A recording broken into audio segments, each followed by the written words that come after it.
आलिका व अस्हाबिका या हबीब अल्लाह अस्सलातु वस्सलामु अलैका या नबी अल्लाह व अला आलिका व अस्हाबिका या नूर अल्लाह।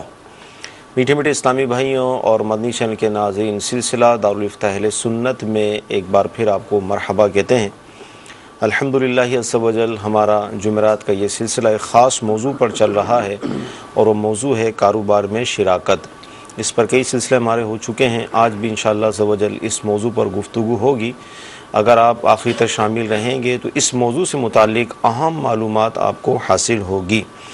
इब्तिदान दुरूद पाक की फ़जीलत के फ़रमान मुस्तफ़ा सल्लल्लाहु तआला अलैहि वसल्लम है, जिसने मुझ पर रोज़े जुमा 200 बार दुरूद पाक पढ़ा उसके 200 साल के गुनाह मुआफ़ होंगे।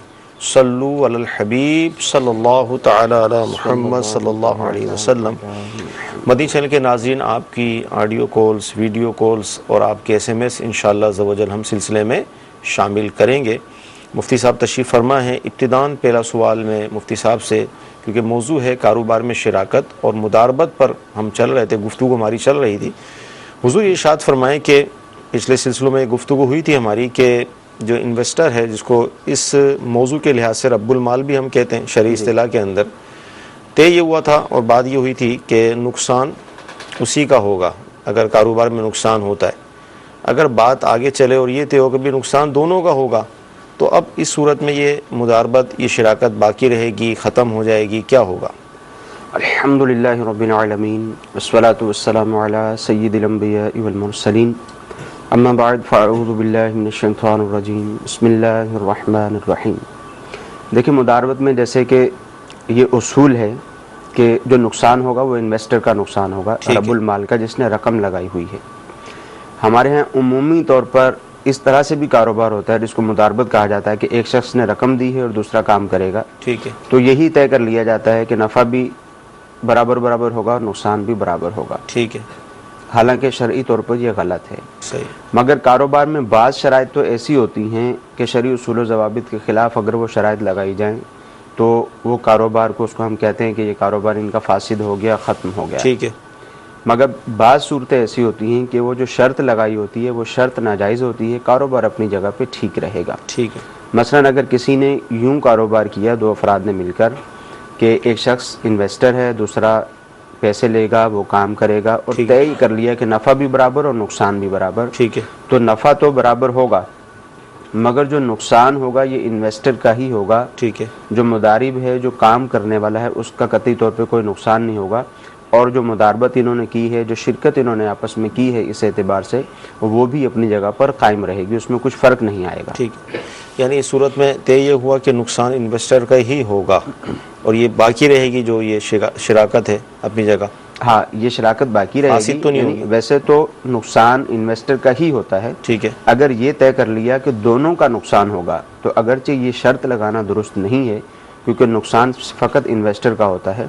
तो अगर ये शर्त लगा भी ली है तब भी इनकी जो मुदारबत है ये बाकी रहेगी अपनी जगह पर। वो जो शर्त इन्होंने लगाई है उसको कल अदम करार दिया जाएगा, वो नाफिजुल अमल नहीं होगी।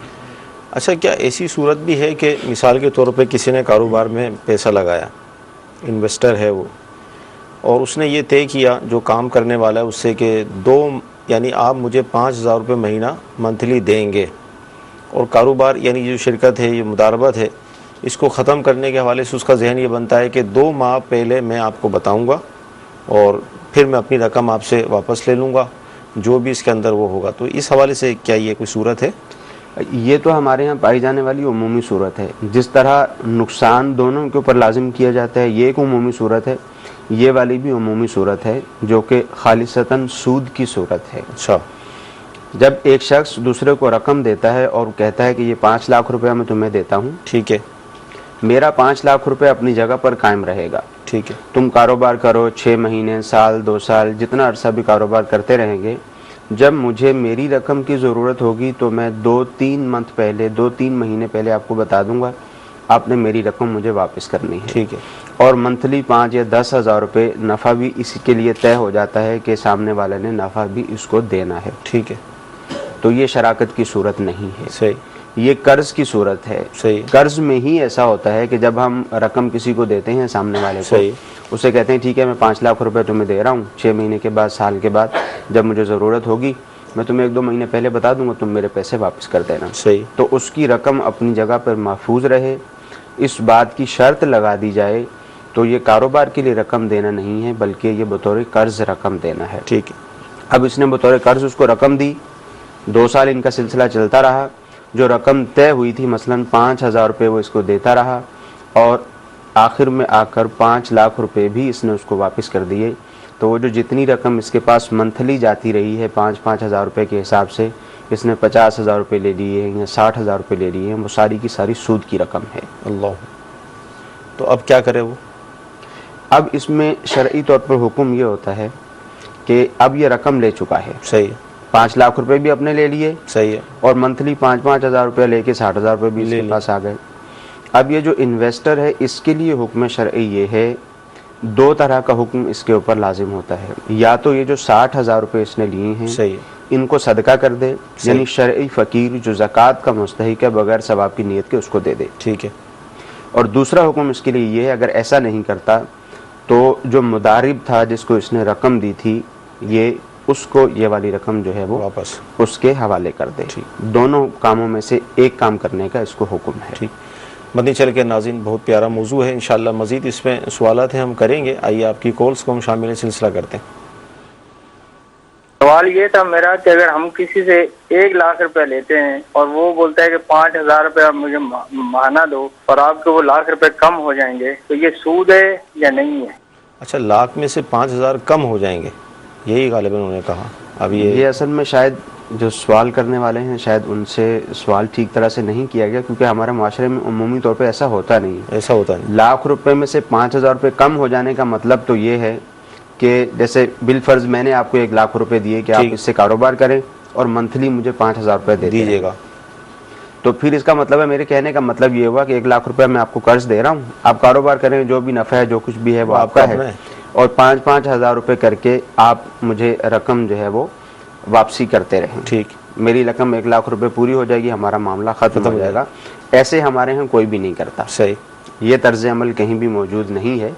हाँ, कोई अल्लाह का बंदा इस तरह कर्ज देता हो, यूँ वापसी लेता हो आसान किस्तों में, वो एक अलहदा सूरत है। अगर हम इसकी दूसरी सूरत ये बना लें, वही वाली सूरत है जो अभी हमने पहले बयान की है, ठीक है, जिसको डिस्कस किया है, ये वही वाली सूरत है कि लाख रुपया ये उसको देगा। अब इसको कोई परवाह नहीं है, सामने वाले को नुकसान हो, नफ़ा हो, उसका लाख रुपया डूब जाए, कुछ भी हो जाए, इसने 5,000 रुपये मंथली उससे लेना है, और जो वक्त तय हुआ है रकम की वापसी का, ये 1 लाख रुपया उससे उसी की तरह वापस लेगा। तो हुक्म इसका पहले बयान हो गया कि ये सूद की सूरत है। ठीक। मजीद कॉल। मोहम्मद फारूक एजी, बाबुल मदीना, कराची। अर्ज ये करनी थी कि आजकल बल्कि अक्सर स्कूलों में देखा गया है कि जब छुट्टियां होती हैं तो उससे पहले ही एडवांस में उन 2 माह का एडवांस फीस ली जाती है, तो ये स्कूल का फीस लेना कैसा है? और इसी तरह जो सुजुकी या रक्शे वाले जो छोड़ने और लेने आते हैं तो वो भी सफर नहीं करते, न बच्चों को लेने आते हैं न छोड़े आते हैं, लेकिन फिर भी वो 2 महीने की एडवांस पैसे ले लेते हैं, तो उनका ऐसा लेना कैसा? बराए मेहरबानी इसके बारे में कुछ मदनी फूल अता फरमाए। जी फारूक भाई, इंशाल्लाह अर्ज करते हैं, क्या फरमाएंगे? पहले से स्कूल वाले फीस 2 महीने की ले लेते हैं, गाड़ी वाले भी लेते हैं। देखिए, ये उजरत की एक सूरत है। सही। बच्चा स्कूल में पढ़ने के लिए जाता है तो उसकी माहाना फीस होती है, यूं ही वैन वाला बच्चे को छोड़कर आएगा, वापसी लेकर आएगा, उसकी भी मंथली फीस होती है। तो हमारे यहाँ उर्फ के अंदर ये बात राइज है। ठीक है। इस एतबार से उर्फन ये जो इजारा है, ये इजारा भी दुरुस्त है। सही। स्कूल वाले 2 मंथ की फ़ीस लेते हैं, वो भी दुरुस्त है, और वैन वाला 2 माह का किराया लेता है, वो भी दुरुस्त है। शरई तौर पर इन दोनों ही बातों की इजाज़त है। ठीक है। शरई हुक्म तो ये है। फिर जो एक जहन में खलिश बाकी रहती है कि स्कूल वालों ने 2 महीने पढ़ाया नहीं, सही, और वैन वाले ने 2 महीने तक ना बच्चे को छोड़ा ना बच्चे को वापस लेकर आया, काम ही नहीं किया, कुछ तो काम ही नहीं किया, फ्री में उसको पैसे मिल रहे हैं। सही। तो इसका यह है कि वैन वाले की जगह पर और स्कूल वाले की जगह पर अपने आप को रख के देख लें। सही। कि 2 महीने तक अगर स्कूल वाले फीस नहीं लेंगे, सही, तो स्कूल के जो असातिज़ा हैं, जो टीचर हैं, वो स्कूल का जो स्टाफ है, तो स्कूल का जो ओनर है, जो मालिक है, उनको वो तनख्वाह कहाँ से देगा? 2 महीने के लिए तो उनको कोई भी नहीं रखेगा। सही। यूं ही सुजुकी वाला है, रक्शे वाला है, वैन वाला है, उसका एक सेटअप बना हुआ था, अब 2 महीने के लिए इसको कोई दूसरा शख्स सेटअप नहीं देगा। सही। तो ये तो अकली बात है कि अगर हम खुद अपने आप को वहाँ रख के सोचें तो ये बात समझ में आती है कि ठीक है, ये होना चाहिए। बाकी शरई तौर पर भी उर्फ को मद्देनज़र रखते हुए इस बात की इजाज़त है कि वो किराया भी ले सकते हैं और स्कूल वाले जो है वो फ़ीस भी ले सकते हैं। ठीक। मदीना चैनल के नाज़रीन, वीडियो कॉल्स हम शामिल करेंगे। मैं टेलरिंग के शोबे से वाबस्ता हूँ और मेरा सवाल ये है कि कस्टमर्स जो कपड़े दे के जाते हैं उनके कपड़े सिलाई करके दे देते हैं, वो जो बाकी छोटे पीस बचते हैं दूसरे किसी कस्टमर के उसमें कम पड़ता है तो साइड्स पॉकेट वगैरह उस कपड़े के लगा दें, ये अमल कैसा है? जी, क्या फरमाएं? देखिए, 2 सूरतें हैं। एक तो ये है कि जब वो शख्स इनको कपड़ा देकर गया है तो वो कपड़ा इनके पास अमानत के तौर पर है, उसका सूट सिल गया, वो अपना सूट लेकर चला गया। सही। अब बाकी जो कपड़ा बचा है उसकी 2 सूरतें हैं। वो ये है, एक तो ऐसा कपड़ा है जो काबिल इस्तेमाल है। सही। इन्होंने खुद बयान किया कि वो काबिल इस्तेमाल है। सही। कि कोई किसी का कपड़ा कम पड़ेगा तो ये उसकी साइड पॉकेट्स लगा देंगे, या ऐसी जगह पे लगा देंगे जहाँ अमूमी तौर पर कपड़ा नज़र नहीं आता, तो वो काबिल इस्तेमाल है। तो इस तरह का कपड़ा इनको असल मालिक को वापस करना होगा। जब कपड़े उसको वापस करते हैं तो ये कपड़ा उसको वापस देना होगा। हाँ, जो बिल्कुल ही बेवक़्त कतरन होती है जी, जो किसी काम की नहीं होती, वो वापस करना ज़रूरी नहीं है कि वो किसी काम में ही नहीं आती। सही। मगर ऐसा कपड़ा जो इस्तेमाल हो सकता है उसको यूँ रख लेने की इजाज़त नहीं है। हाँ, कस्टमर आता है उसको वापस कर दें, वो नहीं लेके जाता अब ये रख लेते हैं तो इसमें कोई कबाहत नहीं। मदीना चैनल के नाज़रीन, मुदारबत कारोबार में शिराकत का हमारा मौजू है। कुछ SMS के बाद इंशाअल्लाह मज़ीद उस पर गुफ्तगू करेंगे। पागल ना महरम से पर्दे के मुतालिक क्या हुक्म है? एक तो ये, साथ ही ये क्या उसको खाना भी खिला सकते हैं, और कितनी उम्र तक पर्दे की सूरत होगी उससे, यानी कब पर्दा नाफिज होगा? देखिए, जो पर्दा नाफिज होने का जो पर्दा जो नाफिजुल अमल है जी, महारिम और गैर महारिम के हवाले से, जी जी, वो अव्वलन जो सूरत है वो तो बुलूग ही की सूरत है। ठीक है। मगर उलमा ने यही फरमाया है कि जब लड़की जो है वो मुश्तहात हो जाए, यानी उसको देखकर ऐसी कैफियत, शहवत की कैफियत पैदा होने लग जाए, तो अब उसको पर्दे में रखा जाएगा। ठीक है। अब महरम अगरचे पागल है, चाहे समझदार नहीं है, चाहे समझदार है, अब उससे इसका पर्दा ही होगा। ठीक है। खाने पीने के हवाले से? खाने पीने के हवाले से शायद ये पूछना चाह रहे हैं कि वो इसको खुद अपने हाथों से खाना खिलाना है, इस तरह की कोई कैफियत है तो इसकी भी इजाज़त नहीं होगी। ठीक है। घर किराए पे लिया जाता है तो मालिक के मकान 2 महीने का रेंट पहले से ले लेते हैं, तो क्या ये उनके लिए जायज़ है?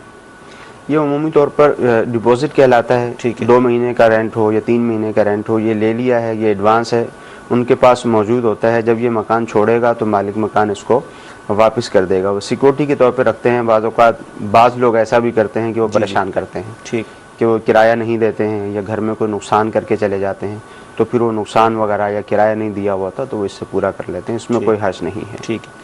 अच्छा, रुखसती से पहले निकाह हुआ, रुखसती नहीं हुई थी लेकिन तलाक हो गई, तो अब इद्दत का क्या हुक्म होगा? देखिए, ये तो एक मुतलक सा सवाल है। जी जी। हमारे यहाँ अमूमी तौर पर निकाह जब हो जाता है तो निकाह होने के बाद बाज़ औक़ात लड़की लड़के की आपस की मुलाकात भी होती है। हाँ, अगर निकाह हुआ है और कभी भी लड़की लड़के की आपस में मुलाकात ही नहीं हुई तन्हाई में, ठीक है, तो ऐसी सूरत में अब अगर तलाक वगैरह की सूरत होगी तो इद्दत लाजिम नहीं होगी। ठीक। मदीना चैनल के नाज़रीन, आपके SMS भी शामिल किए हैं और वीडियो कॉल वगैरह भी इंशाल्लाह मज़ीद लेंगे। मौजू की तरफ चलते हैं। अच्छा, ये इरशाद फरमाएं हुज़ूर के अब कारोबार चला, नफ़ा भी दोनों हासिल कर रहे हैं, बाज़ औक़ात ये होता है कि साल के एंड के अंदर वो फिर प्लस माइनस को चेक करते हैं कितना नफ़ा हुआ, अब नुकसान हुआ तो अब क्या होगा? हाँ, ऐसी सूरत हाल होती है जैसे दोनों ने मिलकर कारोबार शुरू किया, अब ज़ाहिर है दोनों ने अपने अपने घर के मामलात भी चलाने होते हैं, तय कर लेते हैं कि भी ठीक है 25,000 रुपये तुम लेते रहो, 25,000 रुपये मैं लेता रहता हूँ। अब साल के एंड में कारोबार अभी इनका चल ही रहा था, जी जी, कारोबार ख़त्म नहीं किया, उसको एंड नहीं किया, कारोबार चल ही रहा था। अब साल के एंड में जब हिसाब किताब किया, चेक किया, चेक एंड बैलेंस करते हैं, ज़कात देने के लिए चेक किया मिसाल है, इसको जब चेक किया तो अब देखा कि कारोबार में नुकसान मौजूद है। जी जी। मिसाल इसकी मैं दे देता हूँ कि जैसे मिसाल के तौर पर 5 लाख रुपए इन्वेस्टर ने दिए थे, 5 लाख से काम शुरू किया था, अब देखा वो 4 लाख रुपए बाकी बच गए हैं। जब ऐसी कैफियत होगी, ऐसी सूरत हाल होगी अब अगर ये कारोबार ख़त्म करना चाहेंगे, एक तो ये है कि ये चाहते हैं कि ठीक है कारोबार चलता रहे, सही, तो वो चलता रहेगा। यहाँ भी दो सूरतें हो जाएंगी। एक तो यह कि ये कहेंगे कारोबार चलता रहे, ठीक है, तो जो ये उठा चुके थे इनके पास रहेगा, कारोबार चलता रहेगा, आगे जाके नफ़ा नुकसान में जो कमी बेशी होगी फिर उसको पूरा किया जाएगा। ठीक है। दूसरी सूरत ये है कि अब इन्होंने सोचा कि ठीक है अब कारोबार को हमने ख़त्म करना है। सही, 5 लाख रुपया इन्वेस्ट हुआ था, बाकी 4 लाख रुपया बच गया, सही, और 1.5 लाख रुपया ये नफ़े के तौर पर दोनों ही ले चुके हैं। तो जो नुकसान हुआ है 5 लाख रुपए के 4 लाख रुपए रह गए हैं, पहले वो नुकसान नफ़े में से पूरा किया जाएगा। सही, यानी 50,000 रुपया मुदारिब देगा जो काम करने वाला है, और 50,000 रुपया रब्बुल माल देगा जिसने पैसे दिए हुए हैं। ये 1 लाख रुपया पूरा हो जाएगा, जो नुकसान हुआ था ये कंप्लीट हो जाएगा। 5 लाख रुपया जो मुदारिब है, जो इन्वेस्टर है, उसके हवाले कर दिया जाएगा। तो अब ये समझा जाएगा कि टोटल जो नफ़ा हुआ था वो 2 लाख रुपया ही हुआ था। 1 लाख उसके पास चला गया, 1 लाख उसके पास चला गया। जो 1.5 लाख रुपया इन्होंने लिया था, ये समझा जाएगा कि वो असल माल में से 50-50 हज़ार रुपये इनकी तरफ चले गए थे, वो ये वापस कर देंगे। ठीक। अच्छा, अगर नफ़ा हुआ यानी नफ़ा तकसीम करके इन्वेस्टर को उसकी इन्वेस्ट वापसी कर दी, क्या अब वो दोबारा नए सिरे से उस कारोबार में शरीक हो सकता है? हाँ, देखिए अब ये वाली सूरत है कि जैसे मैंने यही वाला मसला अभी बताया जी जी, कि कारोबार चल रहा था, माल में नुकसान हुआ तो पहले उसको नफ़े में से पूरा किया जाएगा। ये तो उस सूरत में था कि कारोबार चल रहा था, उस वक्त ये सूरत हाल थी। कारोबार चल रहा था, 1 साल पूरा हो गया, 6 महीने पूरे हो गए, इन्होंने नफ़ा तकसीम किया, उसका जितना बनता था उसको दे दिया, इसका जितना बनता था इसने ले लिया और रकम उसको वापस कर दी। ठीक है, कारोबार ख़त्म कर दिया। ठीक है। जब उसने रकम वापस कर दी, उसने फिर इसको रकम दे दी कि भाई ठीक है अब आप नए सिरे से कारोबार शुरू करें। ठीक है। अब अगर खुदा न खास्ता नुकसान हो जाता है तो पहले 6 महीने या साल तक जो ये कारोबार करते रहे थे उसमें जो नफ़ा हुआ था, अब उस नफ़े से इस काम को पूरा नहीं किया जाएगा। ये जो नुकसान हुआ है अब उससे पूरा नहीं किया जाएगा, क्योंकि पहला जो कारोबार था इनका वो ख़त्म हो चुका है। अब ये नए सिरे से कारोबार शुरू किया है, अब इसमें नफ़ा नुकसान की जो भी सूरत होगी इसको अलहदा शुमार किया जाएगा। ठीक। मदीना शहर के नाज़रीन, जामियतुल मदीना के तलबा किराम भी हमारे साथ सिलसिले में शरीक होते हैं। आइए देखते हैं कि ये क्या सवाल कर रहे हैं।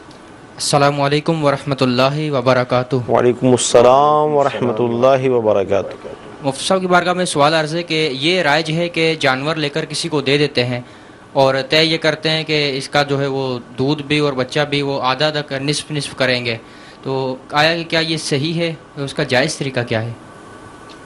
क्या फरमाएंगे? देखभाल मतलब वो करेगा, लेकिन जो भी नफ़ा है वो आधा आधा होगा। हाँ, ये तरीक़ेकार जो है दुरुस्त नहीं है। बज़ाहिर इसको भी लोग शराकत के तौर पर ही लेते हैं। सही। जैसे एक शख्स मिसाल के तौर पर 1 लाख रुपए का जानवर, 80,000 रुपये का जानवर लेकर दूसरे सामने वाले को दे देता है। तय ये होता है कि देखभाल भी वो करेगा, जो उसका चारा है वो भी वही डालेगा, और जानवर अगर दूध देने वाला है तो दूध आधा आधा होता रहेगा, और फिर अगर जानवर के हाँ बच्चे की विलादत हुई, बच्चे की पैदाइश हुई है, तो वो उसको बेच दिया जाता है, उसमें से भी आधा आधा ले लिया जाता है। तो ये जो तरीक़ाकार है शरई तौर पर दुरुस्त नहीं है। तकरीबन सभी जानवरों के एतबार से ये राइज है, बकरी का भी, बैल का भी, गाय का भी, इस तरह अमूमी तौर पर ये मसला जो है वो हमारे यहाँ राइज है। अब राइज तो है, लेकिन क्या कोई सही तरीका है इसका? सही तरीका इसका जो है वो नॉर्मल सा ही है, इतना मुश्किल नहीं है। सही। जैसे मिसाल के तौर पर एक शख्स ने 1 लाख रुपए का जानवर ख़रीदा, अब ये चाहता है कि मैं सामने वाले को दे दूं, वो देखभाल करे, वो चारा भी डाले, और उसके बाद जब बेच दिया जाएगा तो जो जानवर होगा, जो बच्चा वगैरह पैदा हुआ होगा, उसमें से निस्फ लिया जाएगा। सही। अब ये ऐसा करे, जब ये 1 लाख रुपए का जानवर ख़रीदे तो जिसको देना चाहता है उसको आधा जानवर बेच दे, आधा जानवर, यानी उसको अपना हिस्सेदार बना ले। सही। 1 लाख रुपए का इसने ख़रीदा था, सामने वाले से कहे ठीक है 1 लाख रुपए का मैंने ख़रीदा है, मैं आपको इसमें निस्फ का हिस्सेदार बनाता हूँ और 50,000 रुपये का जानवर का हिस्सा मैं आपको बेचता हूँ। सही है। अब ये निस्फ का उसमें हिस्सेदार बन गया। अब जानवर आधा सामने वाले का है, आधा इसका है। सही है। रकम बेशक उससे ना ले, मगर जब चीज़ की खरीदो फरोख्त होगी तो सामने वाला इसका मखरूज हो गया। सही है। अब ये सामने वाले से कहे ठीक है अब तुम इस जानवर की देखभाल करो। अब ये जानवर की देखभाल करता रहे, उसको चारा खिलाता रहे, अब चूंकि जानवर दोनों का है, जानवर अगर दूध देने वाला है दोनों निस्फ लेते रहेंगे, कोई हर्ज नहीं है। सही। जानवर दोनों का है, जब जानवर को एंड में बेचेंगे सही। तो उस वक़्त जो है वो आधा आधा जो भी रकम लेंगे वो भी इस एतबार से दुरुस्त होगी, क्योंकि जानवर दोनों का आधा आधा था। अब रही ये वाली बात कि इसने 50,000 रुपये का उसको बेचा था, वो 50,000 रुपये का इसका मकरूज था। सही। जिस तरह सामने वाला इसका 50,000 रुपये का मकरूज था, इस तरह उसने चारा भी खिलाया है। सही।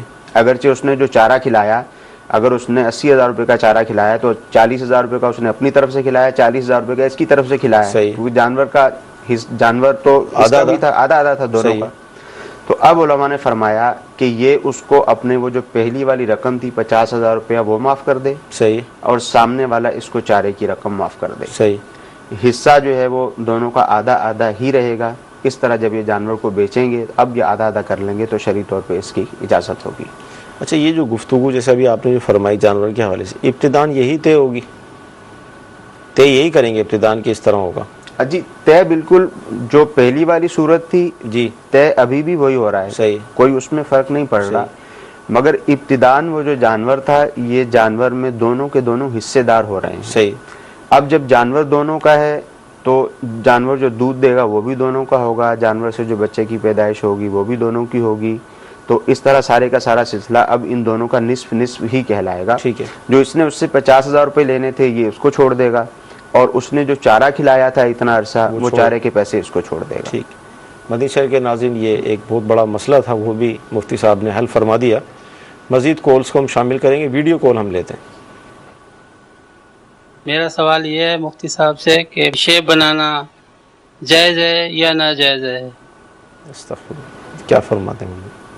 दाढ़ी मुंडाना जायज़ है या नाजायज़? शेव यही कहने वाले हैं जी। हाँ, वो बनाना। अच्छा, वो शायद उसका कह रहे हैं जो बनाता है जी, अपना नहीं कहना, क्योंकि वो शॉप में खड़े हुए हैं, शरीक तो दोनों ही है ना, हजाम की शॉप में खड़े हुए। देखिए, जितने भी उजरत पर काम किए जाते हैं उनमें एक उसूल कार फरमा है। वो उसूल ये है कि जो भी काम आप उजरत पर करने के लिए जा रहे हैं वो नाजायज़ नहीं होना चाहिए। सही। वो हराम नहीं होना चाहिए।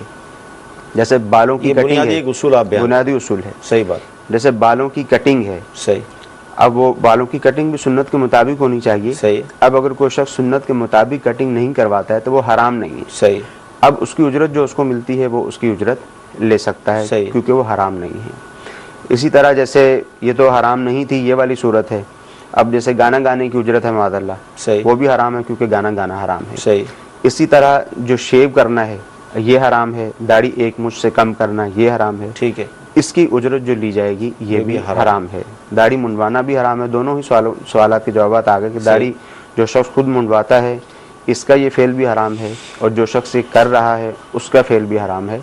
और उजरत वगैरह जो इसको दी जाएगी वो उजरत भी माल खबीस के हुक्म में आएगी, इसको सदका करने का हुक्म होगा।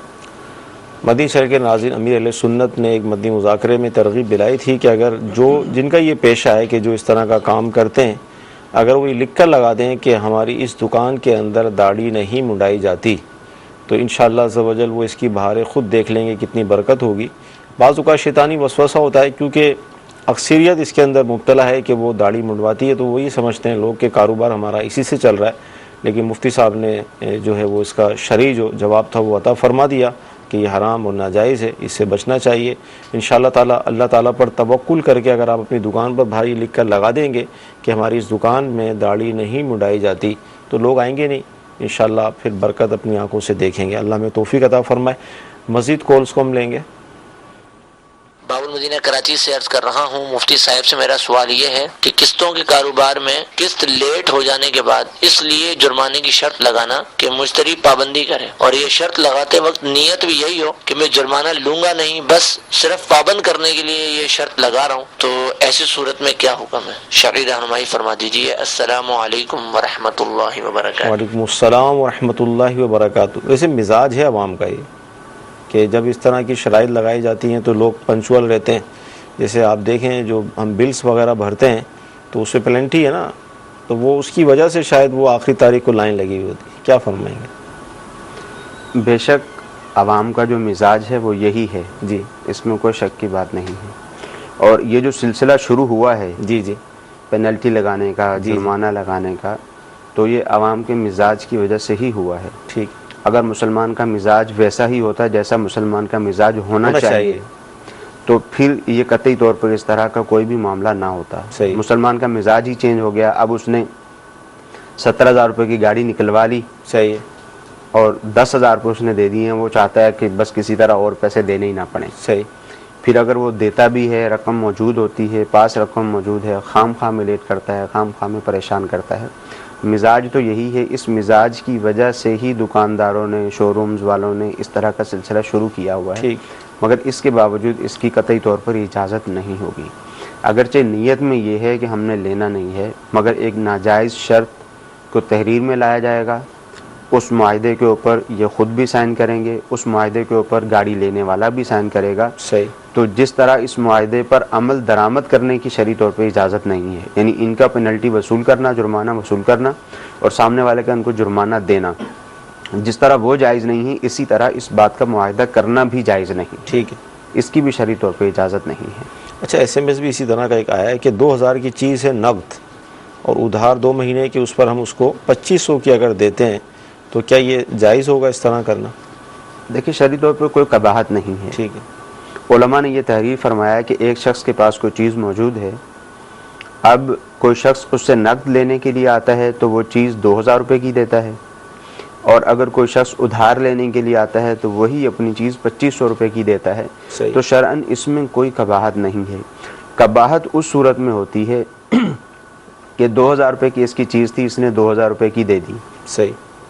अब जब 2,000 रुपये की चीज़ दे दी, उसने कहा ठीक है मैं 1 हफ़्ते के अंदर आपको पैसे दे दूंगा। अब वो 1 हफ़्ते के अंदर पैसे नहीं दे सका, ठीक है, और इसने कहा कि चूँकि तुमने 1 हफ़्ते में पैसे मुझे नहीं दिए, तुम महीने बाद या 2 महीने बाद पैसे दोगे, लिहाजा अब 500 रुपये मैं तुमसे ज़ायद लूँगा। तो इस तरह से करेगा तो ये सूद के ज़ुमरा में आएगा, क्योंकि अब ये मुद्दत के मुकाबले में, वक्त के मुकाबले में 500 रुपये मज़ीद ले रहा है, ठीक है। और अगर यही तय हो जाता है कि वो कहता है मेरी ये चीज़ मैं आपको 2500 रुपये की ही बेच रहा हूँ, तो इसमें शरई तौर पर कोई कबाहत नहीं है, क्योंकि वो 2,000 रुपये की भी अपनी चीज़ ही बेच रहा है और 2500 रुपये की भी अपनी चीज़ ही बेच रहा है जो उसके पास मौजूद है, और उसको इस बात का अख्तियार है कि अपनी चीज़ की जितनी भी कीमत लगाए। ख़रीदने वाला, बेचने वाला जब उस पर राज़ी हो गए तो फिर दुरुस्त है, कोई हर्ज नहीं, ठीक है। अच्छा, जैसे भी ये जो हमारी गुफ्तगू चल रही है, इसमें स्कूल वैन के हवाले से, स्कूलों के हवाले से भी गुफ्तगू हुई थी। SMS ये आया कि अगर बिलफर्ज स्कूल वाले बच्चों से तो फ़ीस ले लें लेकिन टीचर्स को ना दें, ये कहकर कि भाई हमारा स्टाफ है, सब कुछ है, लेकिन उनको फ़ीस ना दें, तो अब क्या कोई सूरत बनेगी इसमें नाजायज़ की? जो उर्फ अपनी जगह पर मौजूद है वो तो अपनी जगह पर रहेगा ही, ठीक है। यही सवाल वैन वाले पर भी आ जाएगा, सही है। वैन वाले पे यूँ आ जाएगा कि एक वैन वाला है, उसके पास 10 वैन हैं, उसने ड्राइवर रखे हैं, मैं ड्राइवर उसकी वैन चलाते हैं, वो उनको तनख्वाह देता है, ठीक है। अब वो उनकी तनख्वाह में कमी पेशी कर देता है। बाज़ स्कूलों वाले ऐसे भी करते होंगे कि अगर अपने टीचर्स को 5,000 रुपये सैलरी दे रहे हैं तो अब वो छुट्टियों में 2,000 या 3,000 रुपये सैलरी देंगे, सही है। या इसी तरह जो वैन वाला है, जो वैन चलाता है, वो उसको 3,000 रुपये मंथली दे रहा था, अब वो कहेगा नहीं मैं आपको 2,000 रुपये मंथली दूंगा, तो ये उनका अपना फेल है, ठीक है। अगर उनका बाकायदा तय ही यही हुआ था तो अपनी जगह पे दुरुस्त है, सही है। और अगर तय नहीं हुआ था, हीले बहाने करके खाम खा में जो उसका अजीर है, जो मुलाजिम है, उसको खाम खा में अगर परेशान करते हैं, 3,000 रुपये सैलरी ही तय हुई थी, 5,000 रुपये सैलरी ही तय हुई थी, और अब ये हीले बहाने करके कमी बेशी करते हैं, तो ये गुनहगार होंगे, ठीक। मगर वालिदैन से जो दी जाती है रकम, चाहे वो वैन के हवाले से हो, चाहे स्कूल फ़ीस के हवाले से हो, वो दुरुस्त है। अच्छा, लेट फ़ीस के हवाले से क्या फरमाएंगे आप? लेट फ़ीस लेना जायज़ है? यानी फ़ीस की तारीख़ थी आज 200 रुपये देनी है, आपने कल दी, तो अब लेट फ़ीस के साथ 250 रुपये दें, ये जुर्माने की सूरत है, इसकी कतई तौर पर इजाज़त नहीं। मदी चल के नाज़रीन मौजू की तरफ चलते हैं, मज़ीद हमारे ज़हन में सवालात हैं। हुज़ूर ये इरशाद फरमाए कि अब नफ़ा और सारी चीज़ें हमारी मतलब गुफ्तगू में चल रही हैं। अब गुफ्तगू काम चल रहा था, नफ़ा भी हमारा फ़िक्स हो गया, भाई इतने फ़ीसद हम लेंगे। अब दोनों ये कहते हैं कि भाई मैं इतना लूँगा, दूसरा कहता है मैं इतना लूँगा, तो क्या अब इस पर कोई असर पड़ेगा इस शराकत पे? हाँ, जब इन्होंने इब्तिदान ये तय कर लिया कि 50% इसका होगा, 50% उसका नफ़ा होगा, अब कारोबार चल रहा था, जी जी। अब जो रब्बुल माल है उसने कहा कि नहीं मैं 60% लेना चाहता हूँ, ठीक है, या मुदारिब ने कहा नहीं मैं 60% लेना चाहता हूँ, जो काम करने वाला है उसने कहा मैं 60% लेना चाहता हूँ, तो जो अव्वलन तय हो गया था, अगर ये रजामंदी इनकी आपस में नहीं होती तो जो अव्वलन तय हो गया था वही रहेगा, चाहें तो ये अपने कारोबार की जो शराकत है वो ख़त्म कर दें। हाँ, अगर रजामंदी हो जाती है, सही, मुदारिब ये कहता है कि मुझे बहुत ज़्यादा काम करना पड़ता है जिसकी वजह से ये नफ़ा मुझे कम महसूस होता है, लिहाजा मेरा नफ़ा 50% से बढ़ाकर 60% कर दिया जाए, 60% कर दिया जाए, और रब्बुल माल इन्वेस्टर इस बात पर राज़ी हो जाता है कि ठीक है आज से आपका नफ़ा इतना होगा, तो ये कमी बेशी करने की इनको इजाज़त है। अच्छा, साथ ये भी इरशाद फरमाएं कि मुदारबत जो है वो चल रही थी, कोई भी इशू बना वो फासिद हो गई, ख़त्म हो गई। अब उसके अंदर जो हम मुदारिब को जो काम करने वाला था, ज़ाहिर उसको उसकी उजरत तो देंगे ना, लेकिन अगर उसकी उजरत नफ़े से ज़्यादा हो जाती है तो उस सूरत में क्या होगा? जी, मुदारबत में ये असूल है, शिरकत में भी ये असूल था, और यहाँ मुदारबत में भी ये वाला असूल मौजूद रहेगा। वो असूल ये है कि अगर मुदारबत फासिद हो जाती है तो जी। अब ये उजरत वाले मामलात की तरफ आ जाएगा इसका सिलसिला। ठीक है। जैसे मिसाल के तौर पर ये तय किया था कि मंथली जो है वो 50% जो है तुम्हारा नफ़ा होगा, 50% मेरा नफ़ा होगा, 50% रब्बुल माल का और 50% मुदारिब का। अब मुदारबत शुरू की, मुदारबत के बीच में आकर कोई इस तरह की चीज़ आई जिसकी वजह से मुदारबत फासिद हो गई, या इब्तिदा ही में कोई इस तरह की कैफियत तय हो गई जिसकी वजह से मुदारबत फासिद हो गई, तो अब तरीक़ाकार ये होगा कि जितना भी नफ़ा हुआ था जी, वो सारे का सारा नफ़ा इन्वेस्टर का कहलाएगा जिसकी रकम लगी हुई थी। ठीक है। और जो मुदारिब है उसको इस तरह के काम की जो उजरत आम तौर पर होती है वो उजरत दी जाएगी। मिसाल के तौर पर 10 महीने तक इसने काम किया और ऐसा काम करने की उजरत होती है 10,000 रुपये। सही है। तो अब इसके टोटल हुए 1 लाख रुपए, तो अब इसको 1 लाख रुपए दिए जाएंगे, ये तरीक़ाकार होगा। ठीक है। फिर ये देखा जाएगा कि इसकी जो उजरत मिसल बन रही है वो तो 1 लाख रुपए बन रही है। सही। मगर अगर जो आम तौर पर जो नफ़ा था जो मुदारबत में इन्होंने आपस में तय किया था, वो जो नफ़ा है वो इससे कम बन रहा है, वो नफ़ा 90,000 रुपये बन रहा है, और जो इन्होंने माल देखा टोटल जो नफ़ा हुआ 1,80,000 रुपया। सही। और आधा तय हुआ था। अब जो इसका नफ़ा हो रहा है वो तो नफ़ा बन रहा है इसका 90,000 रुपया। सही। और उजरत मिसल इसकी बन रही है 1 लाख रुपये। तो अब इसको उजरत मिसल नहीं दी जाएगी। ठीक है। अब जो इसका नफ़ा है 90,000 रुपया वही दिया जाएगा। ठीक। अच्छा, इसी तरह ये शाद फरमाएं कि किसी शख्स ने किसी को जो है 50,000 रुपये कपड़े के लिए दिए, कपड़े के कारोबार के लिए, और गोया कि तय ये हुआ कि 15 रुपये पर मीटर में आपको इसका नफ़ा दूंगा, तो क्या अब ये इस हवाले से क्या फरमाएंगे? कपड़ा दिया है सामने वाले को, 50,000 रुपये दिए कि आप इसका कपड़ा लें, कपड़ा खरीदें। अब जो पर मीटर 15 रुपये जो भी वो तय करते हैं नफ़ा आपको मिलेगा। ये मुदारबत फासदा की सूरत होगी। अच्छा। क्योंकि रकम तय नहीं कर सकते। मुदारबत में ये उसूल है और शिरकत में भी हर जगह पर यही उसूल है। ठीक है। कि आप अमाउंट तय नहीं कर सकते कि 5,000 रुपये लूँगा या पर पीस 2 रुपये लूँगा, पर पीस 15 रुपये लूँगा। अमाउंट तय नहीं कर सकते, परसेंटेज तय करनी होगी। अच्छा। अगर यहाँ मुदारबत में इन्होंने अमाउंट तय कर ली, परसेंटेज तय नहीं की, 50,000 रुपये उसको दिए, उसे कहा कि आप तुम कपड़े का काम करो, जितने भी पीस तुम खरीदोगे और फिर ख़रीद के बेचोगे, पर पीस मैं तुमसे 15 रुपये लूँगा, ये तरीका अख्तियार करेंगे तो ये मुदारबत फासिदा की सूरत हो जाएगी, मुदारबत फासिद हो जाएगी। इसका जायज़ तरीका क्या होगा? यानी फीस जायज़ तरीका तो वही उमूमी तरीका है। सही है कि ये 50,000 रुपये उसे दे, उसे कहे ठीक है तुम कपड़े का इससे काम करो, कपड़ा ख़रीदो और उससे बेचो, और परसेंटेज तय कर ली जाए। सही है। परसेंटेज तय कर ली जाए कि इतने फ़ीसद नफ़ा तुम्हारा होगा, इतने फ़ीसद नफ़ा मेरा होगा। ठीक है। अच्छा, बाज़ औक़ात ऐसा भी होता है कि सामने वाला एक मखसूस मिक़दार नफ़े की चाहता है कि मुझे इतनी नफ़े की मिक़दार मिल जाए। सही। अब वो परसेंटेज में उसको परेशानी हो रही होती है कि शायद पता नहीं परसेंटेज में मुझे इतना नफ़ा मिलेगा या नहीं मिलेगा। सामने जो काम करने वाला होता है उसको इस बात का तजर्बा होता है और काम कर रहा है, उसको मालूम है कि उमूमी तौर पर जो 50,000 रुपये को जब मैं रूलिंग में लेकर आऊँगा तो उमूमी तौर पर इतना नफ़ा हो जाता है। तो इन दोनों बातों को मद्देनज़र रखते हुए, जैसे उसने कहा था मैं पर पीस 15 रुपये आपसे लूँगा, ठीक है, उसका इरादा ये था कि पर पीस में इससे 15 रुपये लूँगा तो मुझे मंथली 10,000 रुपये मिल जाएगा। ठीक है। उसका इरादा ये था, इसलिए उसने कहा ये तय किया कि मैं पर पीस जो है वो 15 रुपये लूँगा। तो अब ये सामने वाले के साथ इत्तिफाक़ी राय के साथ बात करे, उससे पूछे कि कितना नफ़ा होता है, क्या सूरत होती है। अगर मैं अपनी 60% परसेंटेज रखूँगा या 65% परसेंटेज रखूँगा तो जितना नफ़ा मैं चाहता हूँ उतना मुझे मिल जाएगा। तो वो कहता है कि हाँ, अगर आप 60 से 65% अपनी परसेंटेज रखोगे तो आपको इतना नफ़ा मिल जाएगा। तो फिर उतनी ही परसेंटेज तय कर लें। सही। लेने वाला तो पहले ही तैयार है, उसके पास रकम मौजूद नहीं ठीक है, है। वो लेना चाहता है ताकि उसका भी कारोबार चले। तो अब ये ऐसा करें कि 65% इसके लिए रख लिया जाए और 35% उसके लिए रख लिया जाए।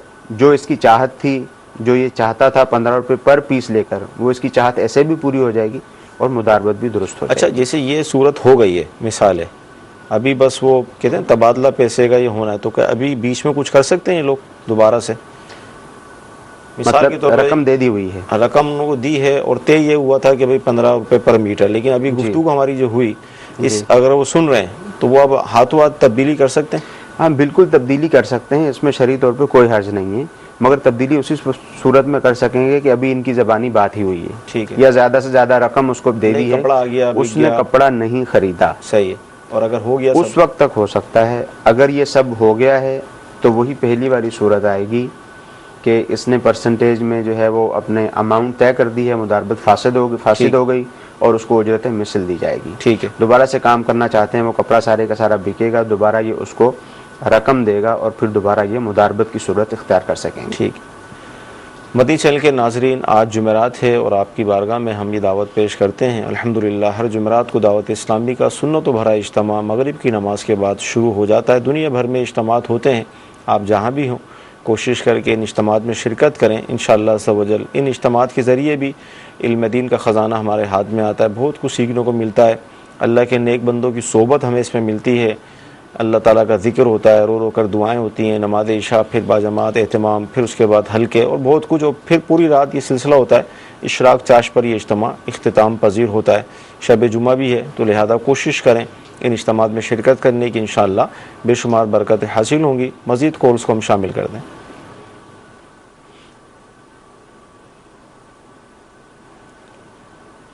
अगर वीडियो कॉल है तो वो चला दें। अच्छा, SMS हम शामिल कर लेते हैं।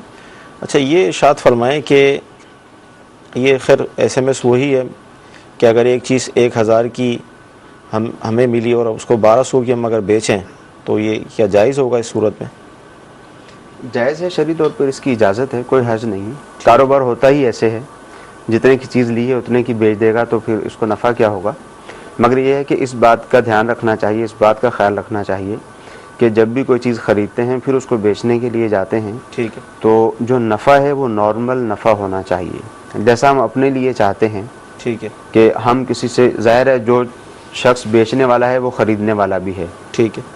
अब इसका कारोबार दूध दही का है तो अब इसको दूसरी चीज़ें ख़रीदने के लिए तो जाना ही है। सही। तो अब जब ये बेच रहा है तो उसको इस बात का ध्यान रखना चाहिए कि जब मैं ख़रीदने जाता हूँ तो मेरी चाहत क्या होती है। सही। कि मुझे नॉर्मल रेट के अंदर चीज़ मिलनी चाहिए। मैं ख़रीदने के लिए जाऊँगा, मुझे पता है मार्केट में ये चीज़ 10,000 रुपये की है और मुझे जहाँ से भी लेने के लिए जाता हूँ 1500 रुपये की मिल रही है। सही। तो अब ऑटोमेटिक जो है इंसान को उस पर गुस्सा आएगा कि ये क्या बात हुई, इतना ज़्यादा नफ़ा। सही। और ख़ुद भी यही काम कर रहा होता है। तो इस बात का ध्यान रखना चाहिए कि जैसा अपने लिए चाहता है वैसे ही लोगों के साथ मामला करे और नॉर्मल नफ़ा ले। ठीक है। अच्छा, दौरान गुफ्तगू रब्बुल माल हमने कहा, तो SMS आया, इसका मतलब क्या है? ये इब्तिदा में बताया भी था। जी जी। रब्बुल माल वो है मुदारबत में जो इन्वेस्टर है, ठीक है, जिसने रकम की अदायगी की है और सामने वाला जो है वो मुदारिब है, जो काम करने वाला है, जो वर्कर है, जो वर्किंग पार्टनर है, उसको मुदारिब कहा जाता है जो काम करता है।